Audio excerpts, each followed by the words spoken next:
There is a Veyron for sale as an auction on Car and Classic. I went over to Utrecht in Holland to drive it. It lives on the top floor of an astonishing car showroom. Takes the lift down and goes out onto the street, and then I suppose you just start driving it, don't you?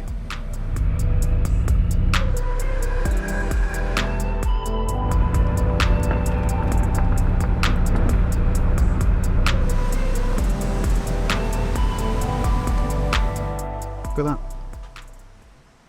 Look at the quality of all this. So you forget this was a really, really expensive car when it was new. As I found out to my cost, Bugatti's only like the very finest go-go juice. So I've got some 98. I've wobbled it here really slowly and it is fabulous. The build quality, there's not a squeak in this car at all. TS3 gearbox, no lurching around like an old F1 Ferrari. It is high quality item and it's small. I was a bit down on these when they first were released, but then I went totally overboard when I drove one, and I have to say, I love how small it is. It's tiny.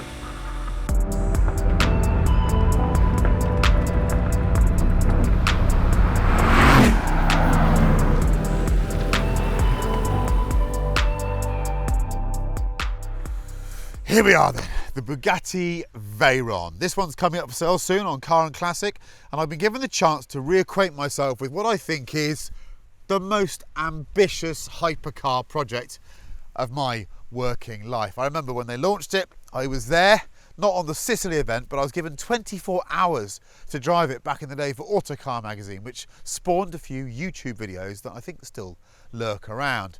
Two things about this car. One, the ambition. Two, isn't it small? Oh, and one other thing. When did the Veyron suddenly become so cool? I think it's the coolest looking of that generation of hypercars now. At the time, it was VW, a bit too unemotional. Now, yeah, I'm looking forward to having a good old Dutch skid. Can you say that? Somewhere in Holland, in a pearlescent white Veyron. 1,000 horsepower, quad turbo. That sounds mental now. What was it like 20 years ago? Answer is, it totally altered my perception of what a fast car could be, and it stands testament, I think, to the Piech era's ambition. That man wanted to demonstrate to the world what Volkswagen could do, what was possible, and the Veyron was the result. 250 miles an hour plus, 0 to 125 miles an hour in 7.3 seconds, 0 to 60 in 2.5 seconds. I mean, the numbers still sound preposterous today, because they are. I know a tweaked up 991 turbo or 992 turbo will probably take care of one of these in a straight line, but that's not what matters. This had a dual clutch gearbox made by Ricardo, and it had this mental engine. It was so usable. I get in this car now, it feels as fresh as a daisy. It's done 34,000 kilometers. There is not a squeak. I can't tell you how well built it is. The gearbox, as good as the first test car I drove in 2006. Oh, memories. We were all a bit sniffy about this car when it was unveiled. Oh, it's going to lack personality. It's got a personality all of its own.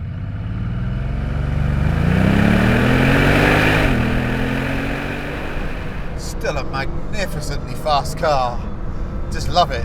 The quality of materials as well. It's just, everything is expensive. It smells expensive. It feels expensive. Sounds expensive.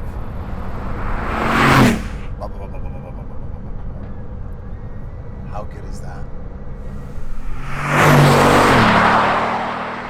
And just how well has the car aged? The aging process affects cars in such strange, nuanced ways. Sometimes things feel really, really resistant to age and they drop off a cliff. Sometimes they drop off a cliff quite quickly, which is what happened with this one, I think. The Veyron aged quite quickly for the first few years.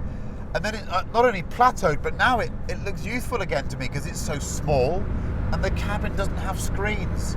This beautiful cabin is not aged by having great big screens. It's just milled bits of metal and beautiful instruments.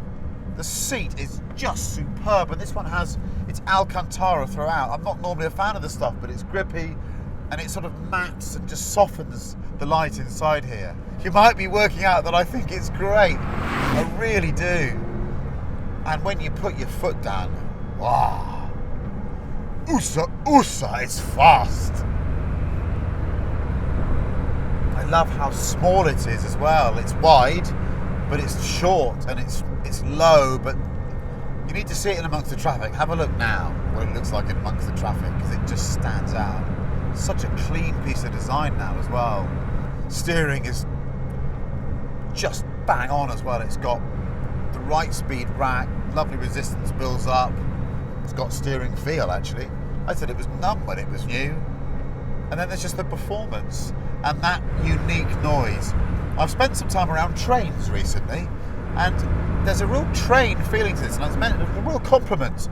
It's got that sort of beat, you can feel the pulse of each piston.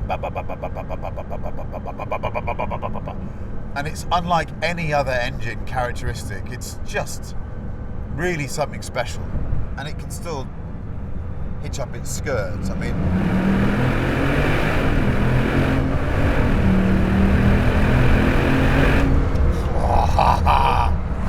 it's proper, really proper. The noise, that explosion of torque.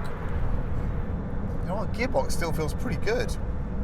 Yeah, I have to say I went soft on these for a bit. I didn't really get how it was aging, but now I think it looks better than a Chiron.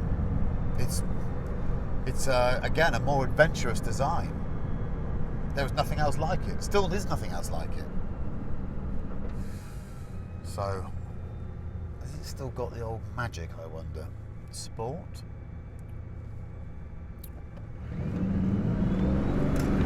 Oh yes.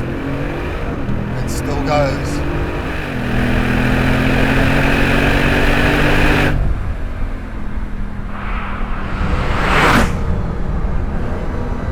That is pure Piech.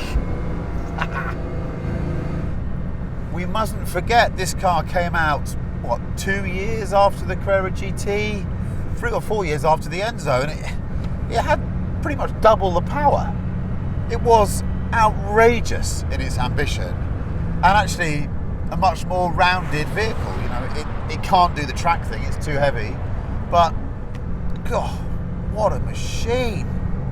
You just know that Mr. Piech did not allow this car to go out the door until he was 105% happy with it.